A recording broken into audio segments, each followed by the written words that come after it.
জি sir. প্রথমে এটাতে right click দেওয়া, রাইট ক্লিক দেওয়ার পরে open network and internet setting, ঠিক আছে, তারপরে ইথারনেট যাওয়ার পরে চেঞ্জ অ্যাডাপ্টার অপশান। এখন এখানে দেখে নিতে হবে যে এই ড্রাইভারটার নাম কি, ঠিক আছে, এটা দেখে নিতে হবে, অথবা ছবি তুলে নিতে হবে। এটা নিলাম, নেওয়ার পাশাপাশি এখানে IPv4 দেবো। কী করবো? IPv4 দেবো, IPv4 দিয়ে ওকে দেওয়ার পরে এই প্রপার্টিসে দেবো।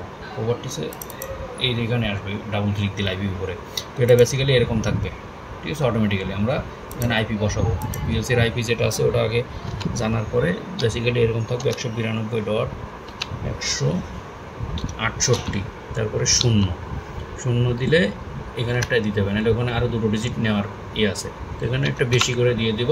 দেওয়ার পরে এখানে ফাঁকা আছে, দেখো কিছু নাই, এখানে একটা ক্লিক দিলে অটোমেটিক বসে যাবে।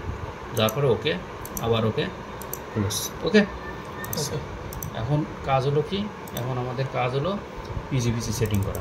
PGPC-তে আসলাম, তো এখানে অনেক ড্রাইভার দেখাবে, এগুলো অনেক কিছু দেখাবে। আমরা যাবো কোথায়? আমরা ওখানে যেটা পাইছিলাম ওইটার নামে 3টা থাকবে।